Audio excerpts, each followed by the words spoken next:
Bismillahirrahmanirrahim. Assalamualaikum warahmatullahi wabarakatuh.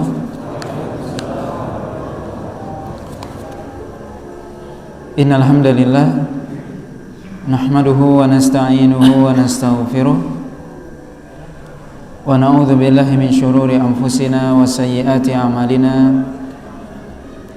May yahdihillahu fala mudilla lahu wa may yudlil fala hadiya lahu. Asyhadu an la ilaha illallah wahdahu la syarika lah wa asyhadu anna Muhammadan abduhu wa rasuluh alladzi la rasula wa la nabiyya ba'dah. Ya ayyuhalladzina amanu taqullaha haqqa tuqatih wa la tamutunna illa wa antum muslimun. Ya ayyuhan nasu taqu rabbakum alladzi khalaqakum min nafsin wahidah wa khalaqa minha zawjaha wa batha minhuma rijalan katsiran wa nisaa'a wattaqullaha alladzi tasaaluna bihi wal arham innallaha kana 'alaikum raqiba. Ya ayyuhalladzina amanu taqullaha wa qulu qawlan sadida yuslih lakum a'malakum wa yaghfir lakum dhunubakum wa may yuti'illaha wa rasulahu faqad faza fawzan 'azima. Amma ba'd, fa inna asdaqal hadithi kitabullah wa khairul hadi hadi Muhammadin sallallahu alaihi wasallam wa syarrul umuri muhdatsatuha fa inna kulla muhdatsatin bid'ah wa kulla bid'atin dhalalah wa kulla dhalalatin finnar. Ikhwati rahimani wa rahimakumullah jami'an. Alhamdulillah, puji dan syukur senantiasa kita sampaikan kepada Allah Subhanahu wa taala yang alhamdulillah pada malam hari ini atau hari ini kita berada di hari pertama di bulan Sya'ban 1443 Hijriah, yang mana tentunya bulan Sya'ban adalah salah satu bulan yang Rasulullah SAW banyak berpuasa di bulan tersebut sebagai persiapan dari Ramadan. Dalam hadis dari Usamah bin Zaid, Rasulullah SAW pernah ditanya, wahai Rasul, aku melihat engkau berpuasa banyak di bulan Sya'ban. Maka beliau mengatakan, dzalika syahrun yaghfulu anhu an-nas. Ini adalah bulan, kata Nabi SAW, yang banyak manusia lalai dari baina Rajab wa Ramadan, yaitu antara Rajab dan Ramadan. Dan pada bulan itu, kata Nabi SAW, turfa'u a'mal ila rabbil alamin, yaitu amalan diangkat pada bulan Sya'ban kepada Allah SWT. Dan aku ingin, kata Nabi, ketika amalanku diangkat aku sedang berpuasa. Maka di antara sunnah bulan Sya'ban kita memperbanyak puasa ya di bulan Sya'ban. Ikhwati rahimani wa rahimakumullah jami'an. Pada malam hari ini alhamdulillah kita dipertemukan oleh Allah SWT di masjid yang mulia ini. InsyaAllah pada malam hari ini kita akan membahas sebuah kutaib atau buku kecil yang ditulis oleh Syekh Ibrahim bin Amir Ar-Ruhaili hafizahullah ta'ala, di mana judul kitab ini yaitu Al-Ihkam fi Sabri Ahwalil Hukam wa ma yushra'u lirra'iyati fiha minal ahkam. Kalau kita terjemahkan sederhana, yaitu perilaku ya para penguasa atau tindak tanduk penguasa ya, yang di buku ini sebenarnya sudah diterjemahkan oleh salah seorang ustadz, yaitu Ustadz Muflih ya. Judulnya Tindak Tanduk Penguasa. Kemudian kita meringkas dari kitab aslinya ini, kita beri judul ya, perilaku para penguasa dan bagaimana sikap rakyat terhadapnya. Buku ini sebenarnya sudah disampaikan oleh Syekh ketika dalam sebuah daurah dulunya. Saya lupa tahun 2017 atau 18 di kota Solo ya. Dan buku ini walaupun kecil tapi syarat dengan faedah dan kaedah yang penting.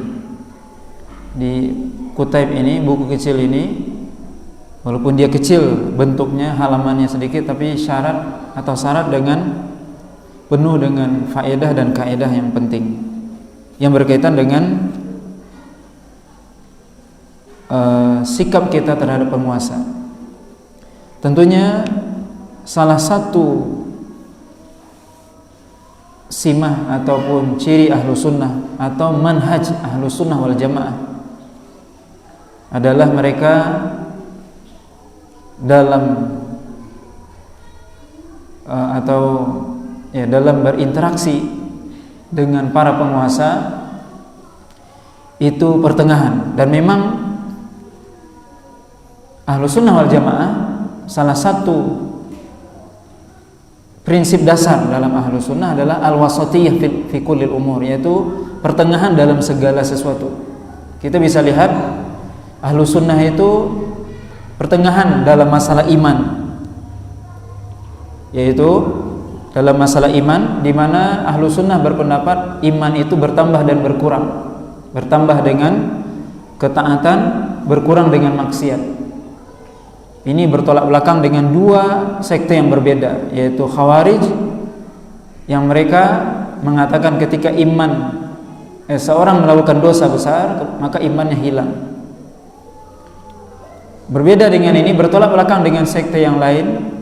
Kalau ini ibaratnya di kutub kanan, ini di kutub kiri, yaitu ekstrim kanan, ekstrim kiri. Ekstrim kiri yang mengatakan, yaitu orang Murji'ah yang mengatakan seorang ketika dia melakukan maksiat imannya tidak ada masalah, biasa saja, tetap sempurna. Tapi ahlu sunnah pertengahan.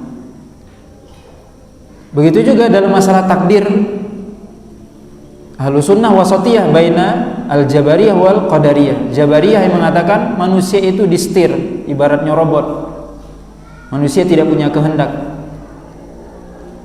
Sedangkan qadariyah mengatakan bahwasanya manusia itu memiliki kehendak sendiri tanpa ada campur tangan Allah. Ahlu sunnah pertengahan, yaitu apa yang kita lakukan Allah SWT memberikan kehendak kepada kita, tetapi apa yang kita lakukan tersebut semuanya di atas atau mengikuti kehendak Allah SWT. Wa ma tasyauna illa ayyasha Allah. Dan tidaklah anda berkehendak kecuali sesuai dengan kehendak Allah SWT.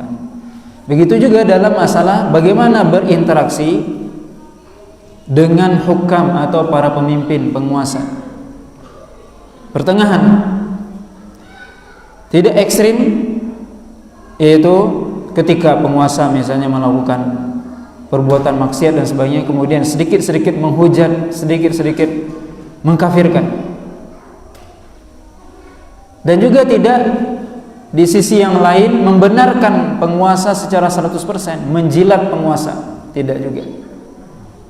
Ahlu sunnah tidak menjilat ya, penguasa, tapi ahlu sunnah pertengahan dalam masalah ini, yaitu bagaimana seorang ahlu sunnah wal jamaah berhadapan dengan penguasa, mentaati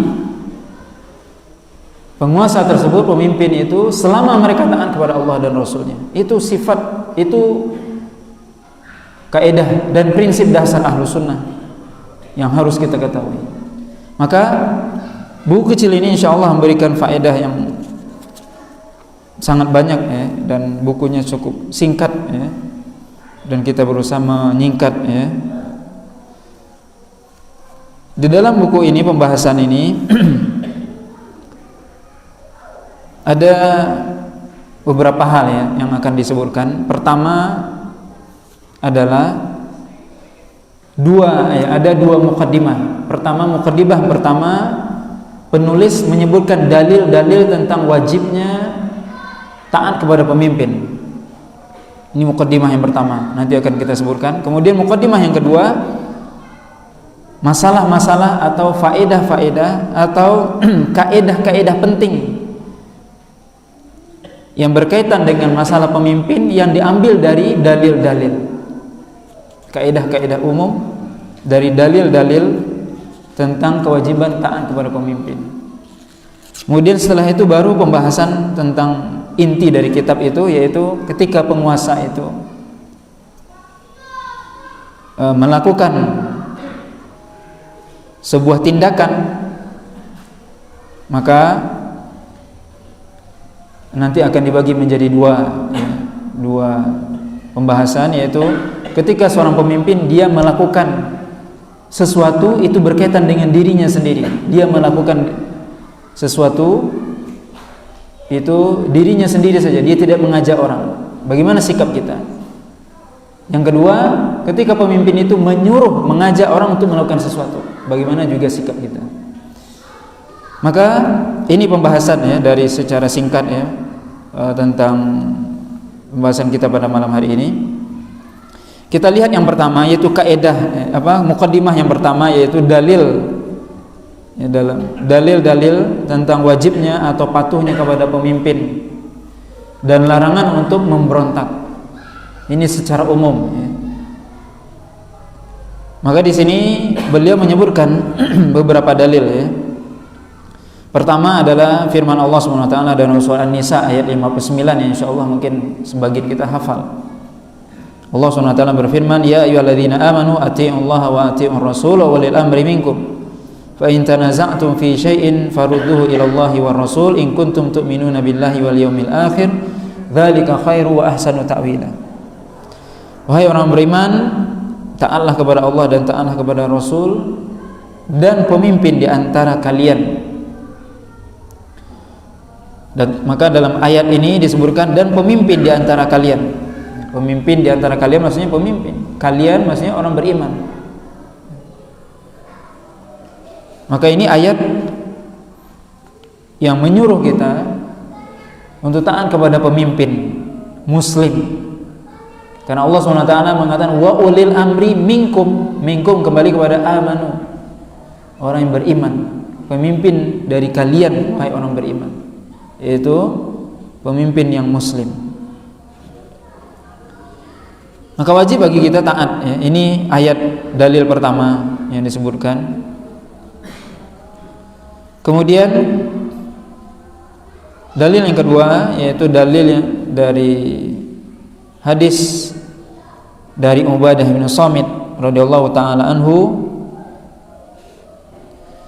yaitu beliau mengatakan da'ana Rasulullah SAW fabaya'na fakana fima akhadha alaina an baya'na ala sam'i wa ta'ah fi mansyatina wa makrihina wa asrina wa yusrina wa atharatun alaina wa alla nunazi'al amra ahlahu qala illa an tara kufran bawahan ma'akum minallahi fi bihi burhan. Ubadah bin Samit mengatakan bahwasanya kami ya, itu berbaiat kepada Nabi SAW, dan diantara baiat kami kepada Rasul, janji setia kepada Rasul SAW, yaitu untuk selalu taat dan patuh kepada Rasul SAW, kepada pemimpin, baik dalam keadaan senang atau tidak senang ya. Maksudnya dalam keadaan kita senang, artinya perintah yang dia perintahkan sesuai dengan kemampuan kita, atau tidak senang, perintah itu tidak sesuai dengan kemampuan, dengan keinginan kita, tapi tidak bertentangan dengan syariat. Ini perlu diketahui.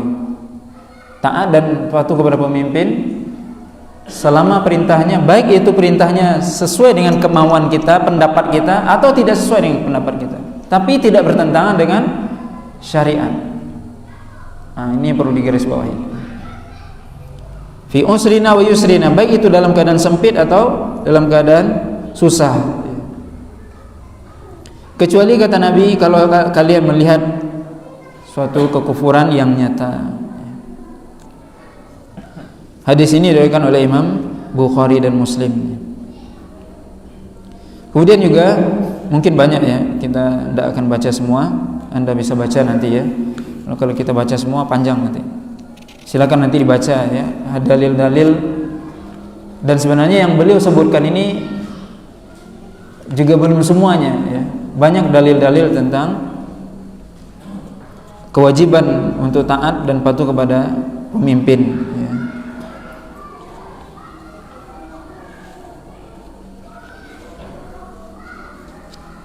Di antaranya juga misalnya yaitu Nabi SAW menyebutkan dalam, nanti juga akan kita sebutkan ya, hadis Irbad ibn Sariyah, yaitu Nabi SAW berwasiat ya, dengan mengatakan usikum bittaqwallah wa sam'i wa ta'ah wa in ta'ammara 'alaikum 'abdun. Aku wasiatkan kepada engkau untuk bertakwa kepada Allah dan dengar dan patuh kepada pemimpin. Wa in ta'ammara 'alaikum 'abdun, walaupun yang menjadi pemimpin Anda adalah seorang hamba. Nanti akan kita jelaskan kalimat ini penting untuk kita pahami. Wa in ta'ammara 'alaikum 'abdun.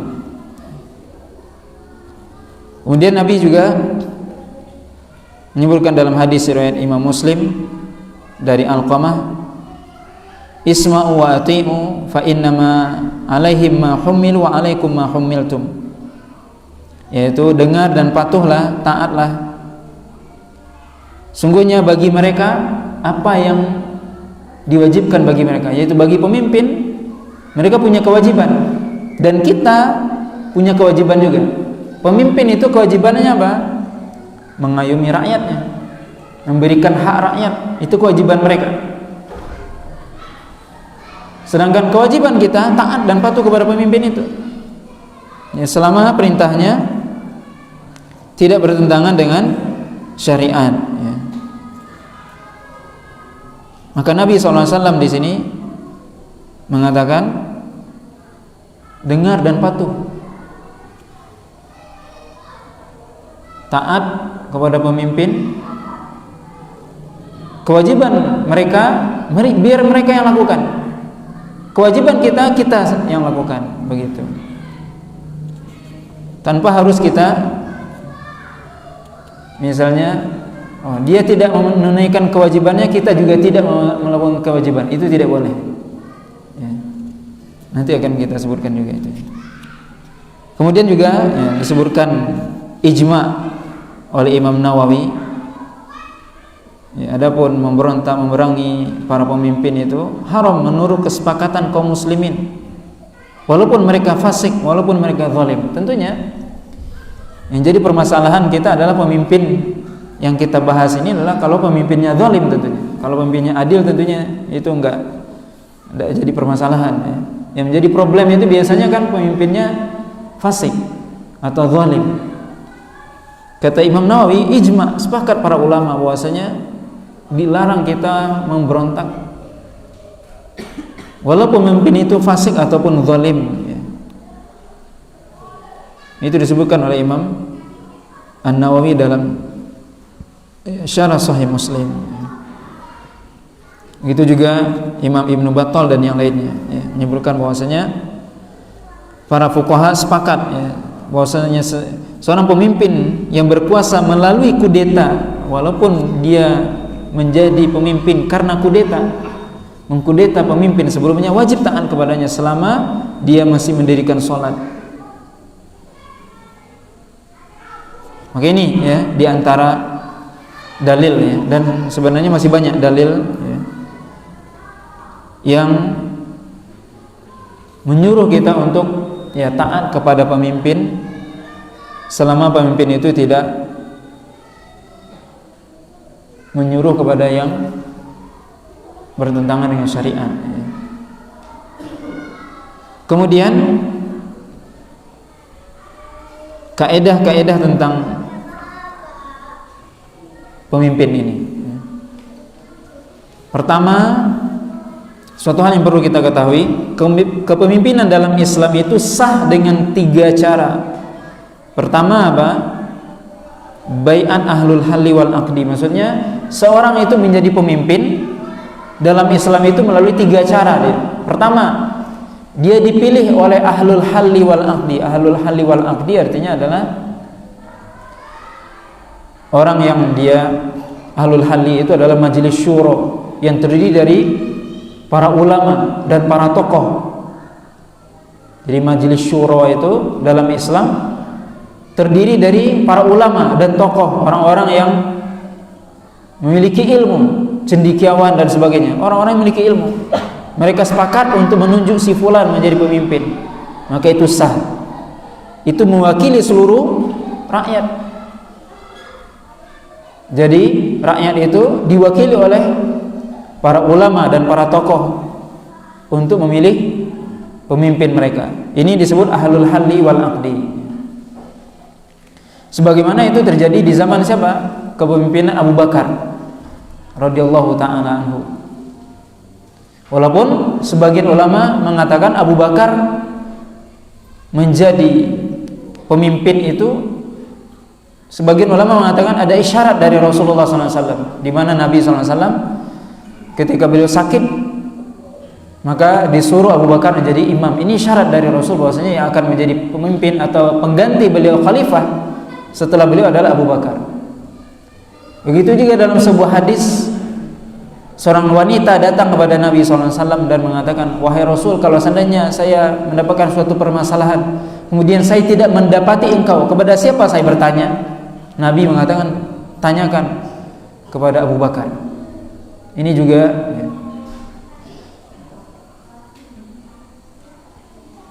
Tapi kita sepakat atau kita bisa baca ya, bahwasanya memang para sahabat ketika itu, kaum Muhajirin dan Ansor bersepakat ketika Rasulullah SAW meninggal, maka mereka berkumpul di Bani Saqifah ketika itu untuk memilih pemimpin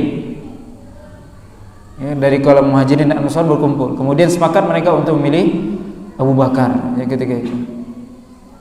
Ini yang pertama ya. Yang kedua, boleh juga seorang menjadi pemimpin atau sah kepemimpinan itu kalau seandainya ditunjuk langsung oleh pemimpin sebelumnya. Sebagaimana Umar ditunjuk oleh Abu Bakar langsung. Jadi Abu Bakar langsung menunjuk ketika beliau sakit menjelang meninggal, maka beliau menunjuk Umar sebagai penggantinya. Dan ini sah. Dan ini disepakati oleh para sahabat. Ya, dalilnya apa? Para sahabat ketika itu menyepakati Umar untuk menjadi khalifah ketika ditunjuk oleh Abu Bakar. Tidak ada yang interupsi atau tidak ada yang mengkritik ketika itu. Ya, ketika Abu Bakar menunjuk Umar radhiyallahu ta'ala anhu sebagai pemimpin setelah beliau. Termasuk juga ketika terpilihnya Utsman, itu juga ahlul halli wal aqdi, di mana Umar menunjuk tim 6 ya, 6 sahabat ditunjuk untuk memilih di antara mereka, kalau mungkin istilah kita tim formatur ya. Ditunjuk 6 orang, kemudian mereka berembuk di antara 6 ini siapa yang akan menjadi khalifah. Ini musyawarah.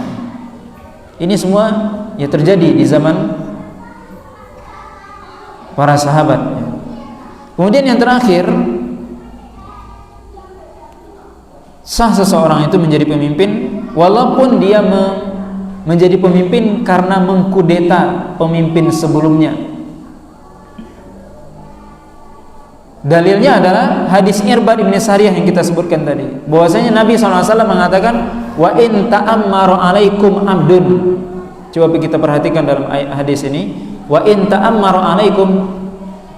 Ta'ammaru artinya apa? Menjadikan dirinya sebagai pemimpin. Itu artinya dia mengangkat dirinya jadi pemimpin. Beda kalau sebelumnya orang mengangkat menjadi pemimpin. Kalau ta'ammaru artinya apa? Pasukan. Kemudian juga coba kita lihat di sini, yang menjadi pemimpin kata Nabi ketika itu, dia pertama wa in ta'ammaru alaikum. Jadi kalimat pertama ta'ammaru artinya memproklamirkan diri, menunjuk diri sendiri jadi pemimpin. Yang kedua, abdun, hamba. Kalau kita baca buku-buku fikih, syarat seseorang jadi pemimpin apa? Satu, muslim. Yang kedua apa? Dia harus ya berakal, balik berakal. Kemudian apa? Merdeka, bukan budak. Kemudian keturunan Quraisy. itu syarat sempurna ya, seorang jadi pemimpin dalam Islam. Itu ideal namanya. Pemimpin yang ideal itu apa? Dia muslim, balik berakal, merdeka, keturunan Quraisy. Itu adalah pemimpin yang ideal. Tapi mencari tentunya dengan perjalanan waktu kita bisa baca. Setelah Khulafaur Rasyidin tidak ada itu terpenuhi. Maka sampai Nabi mengatakan dalam hadisnya tadi apa? Wa in ta'amara 'alaikum amdun. Walaupun yang jadi pemimpin Anda itu adalah seorang budak, maka wajib taat. Padahal budak itu menyalahi aturannya. Dia nggak berhak jadi pemimpin. Dia nggak budak jadi pemimpin. Dia itu bisa diperjualbelikan. Dia nggak merdeka. Tapi kalau itu terjadi, maka wajib ya untuk kaum muslimin untuk taat kepadanya. Maka coba kita lihat ya di bawah ketaatan kepada pemimpin itu, ketaatan kepada imam ya, termasuk ketaatan kepada Allah dan Rasulnya.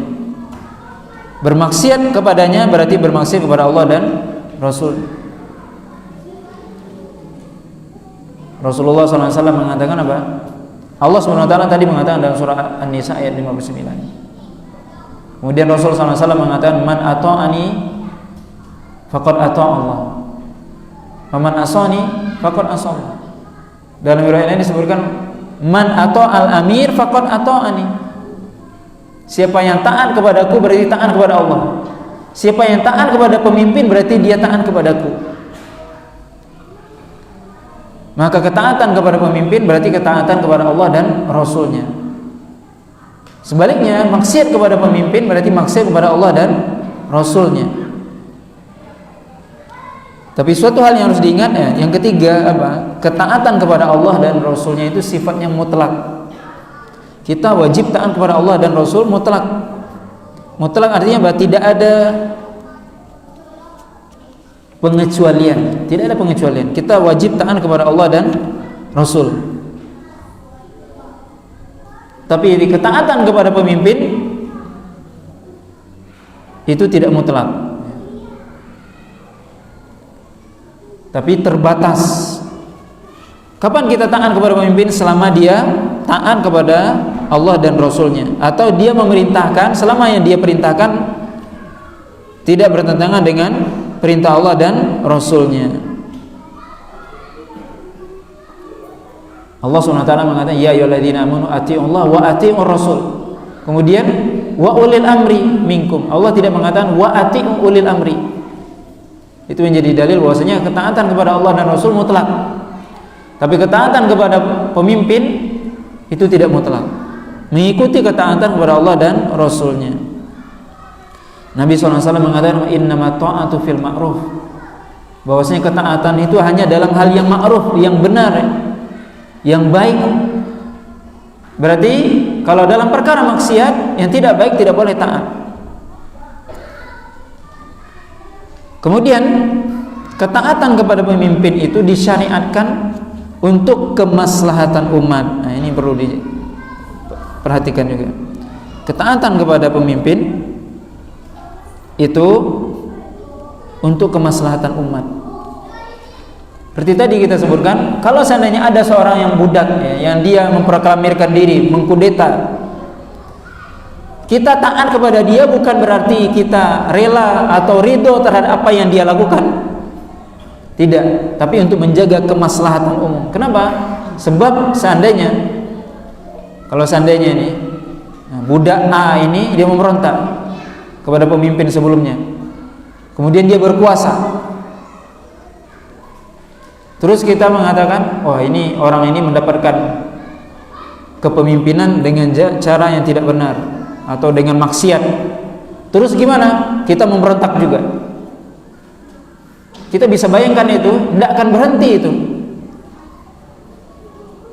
Si A memberontak, kemudian apa? Si B menilai, wah ini dia juga mendapatkan kepemimpinan dengan cara memberontak. Ya sudah, kita berontak juga. Kita tidak taat sama dia. Terus tidak akan berhenti itu. Maka Nabi tadi menyuruh kita untuk taat kepada pemimpin walaupun dia budak tadi, walaupun dia memproklamirkan dirinya mengkudeta pemimpin sebelumnya, untuk kemaslahatan umat, untuk menjaga apa? Agar tidak terjadi pertumpahan darah yang besar. Bukan berarti kita ridho dengan apa yang dia lakukan, bukan. Ini yang harus dipahami dengan baik. Jadi bukan berarti orang yang dia mengkudeta dan sebagainya itu kita ridho pada mereka. Tidak mungkin kita ridho orang yang melakukan maksiat. Tapi ketaatan ini kita menjaga diri kita untuk tidak merontak, untuk supaya apa? Tidak terjadi pertumpahan darah yang semakin besar, yang tidak pernah berhenti. Itu tujuan. Sebab tentunya kita tidak ridho dengan maksiat yang dia lakukan. Tapi untuk menjaga maslahat yang lebih besar, itu namanya menjaga maslahat yang lebih besar. Maka kita tetap taat kepadanya selama yang dia perintahkan yang hak, yang benar. Dia misalnya mengkudeta, setelah dia jadi pemimpin dia mengajak orang kepada kebaikan, ya ikuti kebaikannya. Perkara dia mengkudeta itu urusan dia nanti dengan Allah SWT. Itu bukan urusan kita. Dan kita, Nabi SAW memerintahkan kita untuk bersabar ya, atas kezaliman pemimpin. Kata Nabi SAW, man kariha min amirihi syai'an falyasbir. Siapa yang dia membenci pemimpinnya, hendaknya dia bersabar. Itu yang diperintahkan oleh Nabi. Kita benci kepada pemimpin kita, misalnya dia melakukan hal yang yang bertentangan dengan syariat, kita benci, tidak suka, tapi kita bersabar. Bersabar dalam artian bukan ridho terhadap maksiat yang dia lakukan, tidak, tapi untuk tidak memberontak. Itu maksudnya. Kenapa? Karena kalau terjadi pemberontakan justru akan menambah kekacauan.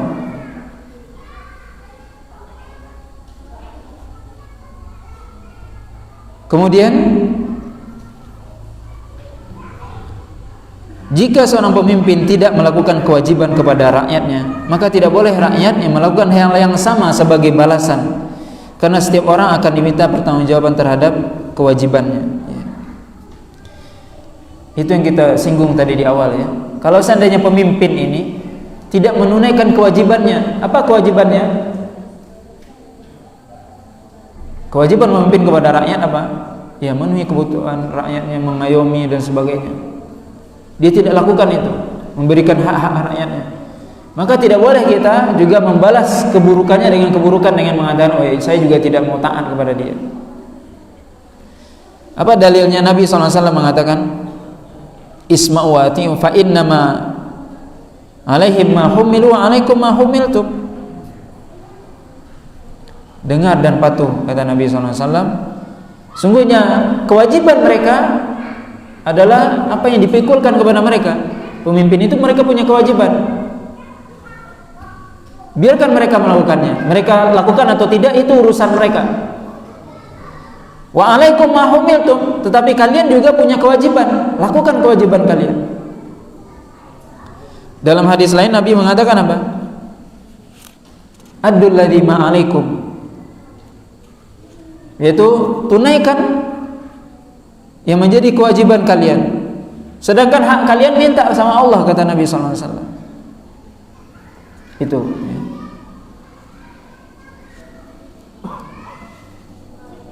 Kemudian Nabi memberitahukan kepada kita bahwasanya akan ada ya, para pemimpin di akhir zaman yang akan menyimpang. Para pemimpin yang tidak mengikuti sunnah Nabi SAW. Nabi SAW mengatakan apa? Bahwasanya orang-orang yang hidup setelah aku nanti, kata Nabi SAW, akan melihat ya, para umara, kata Nabi SAW, umara yang mereka la yahtaduna bihadi wa la yastannuna bisunnati. Mereka tidak mengikuti sunnahku, tidak mengikuti ajaranku, kata Nabi SAW. Sudah diprediksi oleh Nabi bahwasanya akan ada pemimpin yang tidak mengikuti syariat, Tapi apa yang disuruh oleh Nabi? Untuk kita tetap ya taat kepada mereka selama mereka tidak menyuruh kepada maksiat.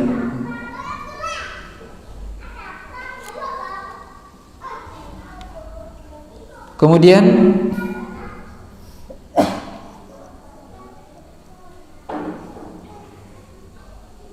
jawaban Nabi ya dalam hadis Ubadah dan Ummu Salamah ya tadi di awal menunjukkan apa? Bahwasanya meninggalkan sholat itu merupakan kekufuran yang nyata. Artinya Nabi mengatakan, kapan kami taat kepada pemimpin? Selama dalam hadis disebutkan selama kalian tidak melihat kekufuran yang nyata. Dalam riwayat ini disebutkan selama mereka masih sholat. Maka sholat menjadi apa? Barometer, standar penilaian seseorang ya kufur atau tidak. Ini menunjukkan apa? Bahwasanya sholat itu adalah ibadah yang sangat besar. Yang ya, kalau seorang meninggalkannya bisa jatuh kepada kekufuran. Bapak dan Ibu yang dirahmati oleh Allah Subhanahu wa taala, ini beberapa ya kaidah ya. Kemudian pembahasan selanjutnya adalah bagaimana perbuatan seorang pemimpin itu yang berkaitan dengan dirinya. Nah, ini yang sebenarnya berkaitan apa? Ini yang paling penting ya. Inti dari kitab ini adalah ini. Ya, masalah ketiga dan keempat. Itu perbuatan seorang pemimpin yang berkaitan dengan dirinya. Artinya apa? Ketika seorang pemimpin melakukan sesuatu, apa sikap kita? Dia melakukan sesuatu. Pertama di sini disebutkan, kalau pemimpin itu melakukan sesuatu yang hukumnya wajib dan sunnah, artinya seorang pemimpin tadi melakukan ketaatan kepada Allah Subhanahu wa taala. Melakukan ibadah yang wajib dan yang sunnah. Apa kewajiban kita? Apa yang harus kita lakukan? Kita wajib membantunya, kita wajib mencintainya, kita wajib mendukungnya. Dan itu umum ya. Allah SWT mengatakan dalam surah At-Taubah, wal mu'minuna wal mu'minat ba'duhum awliya'u ba'd ya'muruna bil ma'ruf wa yanhauna 'anil munkar. Orang mukmin laki-laki yang menjadi bagian dari atau penolong bagi mukmin yang lainnya, mukminat. Mereka menyuruh kepada yang ma'ruf dan mencegah dari yang mungkar.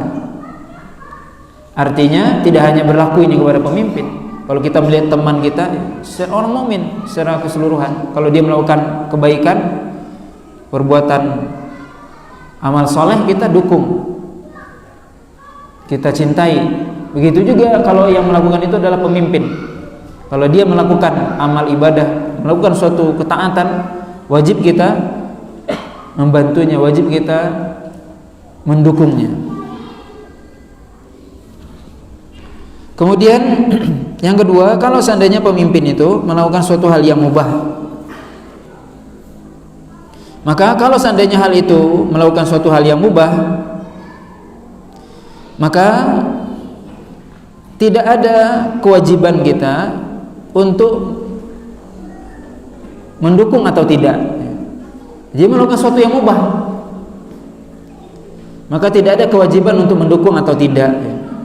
Ini disebutkan kisah Umar dengan Muawiyah, yaitu kisah apa? Umar radhiyallahu ta'ala anhu ketika menjadi khalifah, beliau menunjuk Muawiyah ya, bin Abi Sufyan itu sebagai khalifah, gubernur ya, di negeri Syam. Kemudian gimana? Suatu ketika Umar mengunjungi Muawiyah di Syam. Kemudian gimana? Ketika Umar berjumpa dengan Muawiyah, kita semua tahu Umar itu adalah orang yang zuhud. Sedangkan Muawiyah ketika itu menyambut Umar ketika itu apa? Dengan istilahnya protokoler. Ada pengawalnya, belum lagi dari penampilan beliau, mungkin dari pakaiannya, kendaraannya, kemudian ada pengawalnya dan sebagainya. Umar biasa saja datang biasa. Maka ketika itu ya ditanya ya Umar tentang perbuatan Muawiyah ini. Bagaimana wahai Umar ya, ketika itu? Apa kata Umar? Sungguhnya ya Muawiyah ya, mengatakan begini, kenapa saya harus seperti ini? Punya penampilan yang mantap lah itu kan, dengan pengawal, dengan apa semua. Karena kita ini di negeri Syam berbatasan dengan Kisra, yang mana mereka adalah orang-orang yang ya orang-orang kafir yang mereka mengutamakan apa? Penampilan. Jadi kita juga mereka punya istana, mereka punya pengawal, juga kita bikin itu. Itu menunjukkan apa kata Muawiyah? Menunjukkan bahwasanya Islam juga punya wibawa seperti itu. Kemudian apa kata Umar? Maka kemudian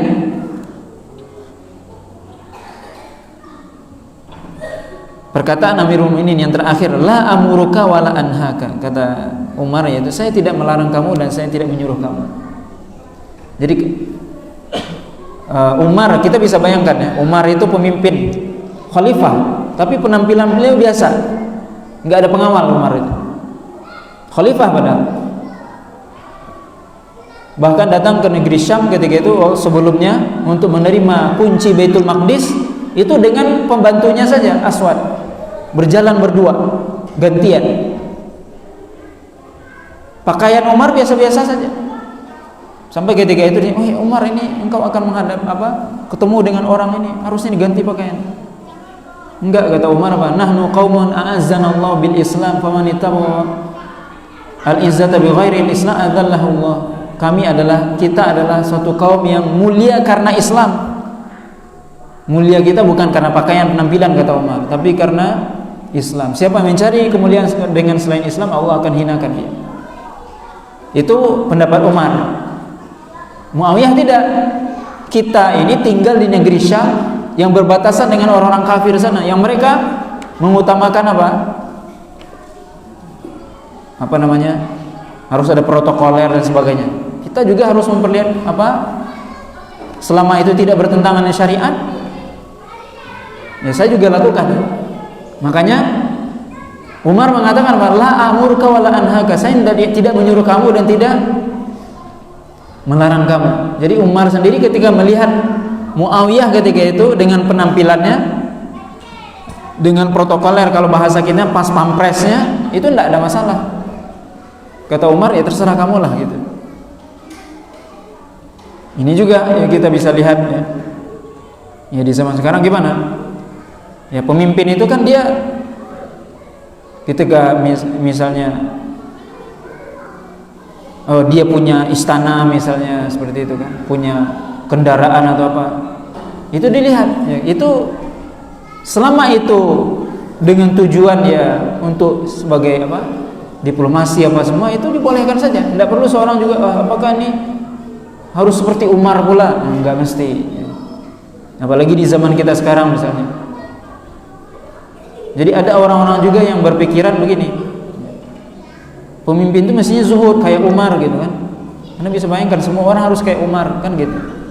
Ya boleh saja zuhud, tapi ketika dia melakukan hal yang seperti tadi dengan tujuan justru meninggikan Islam. Jadi apa tujuan dia punya misalnya istana tadi, supaya apa? Ya orang itu datang, orang-orang kafir tadi datang juga merasa Islam itu juga punya wibawa, juga punya kekayaan, punya kerapian dan sebagainya. Gitu maksudnya. Maka ini suatu hal yang mubah. Kita tidak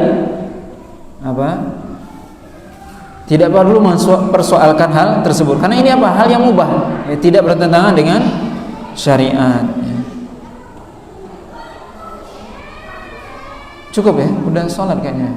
Azan dulu ya. Kita cukupkan dulu. Assalamualaikum warahmatullahi wabarakatuh.